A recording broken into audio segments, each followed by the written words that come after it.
रेस्टिगेट अच्छा अनि म भित्र बरु म त एउटा खाट राखेको छ त्यो खाटमा त्यस्तो छन् केटाहरू के गर्नु ल ल ल दाजु तपाईँ कामको टाइम भयो होला नि त अनि काम त गर्नुपर्छ हो काम त गर्नु पर्यो नि हो हो काम त गर्नुपर्छ दाजु ल त्यो जानु दाजु काम गर्नु मलाई काम नगरिकन त हुँदैन नि हो त हुँदैन नि काम त गर्नु पर्यो भने अहिले बिहान चाहिँ आधी बोतल खानु हो आधी बेला 3 बेला खाइसक्नु मैले 3 बोतल खाइसक्नु हो खै के भएको छैन केही भयो नि त तपाईँ जस्ता तस्तै हुन्छ त काम गर्नुपर्छ अहिले तर त्यति साह्रो त खानुहुन्न 3 बोतल तपाईँ दिनमा 1 बोतल चाहिँ खानु नि अनि त्यो त गफै मात्रै हो कि हो हो गिलास चाहिँ खाएँ ए 3 गिलास त ठिकै हुन्छ 4 गिलास भने चाहिँ 2 बोतल भइगयो नि 4 गिलास खाएको ए पानी जस्तो हुन्छ कहाँबाट हुन्छ हो ए हो र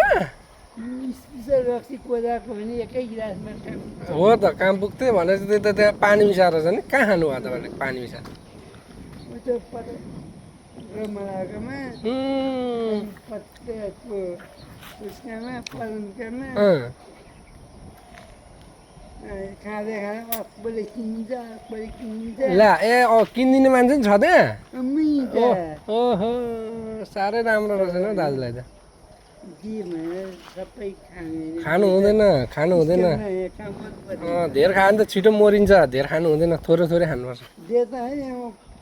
नखाने भने त क्यान्सर भएर मर्छन् त्यस्ता भएर मर्छ नि तर पनि उनीहरू अरू नै रोगले मर्छन् हामीले चाहिँ खाएर मऱ्यौँ भने दुःख हो नि त हामीले क्यान्सर लागेको छैन त्यही ठुलो कुरो हो तर खाएर हामीलाई क्यान्सर लाग्यो भने त हाम्रो अर्को दुःखको कुरो हो नि त हाम्रो त मेरो त केही पनि छैन त्यो भिटा छ त्यति नै पनि दिएछ सरकारले लु दाजु सानो रुदो दाजु पर्खिराख्नु भएको होला खोइको एउटा केटो त्यो माइलो बुग्ला जस्तो थियो नि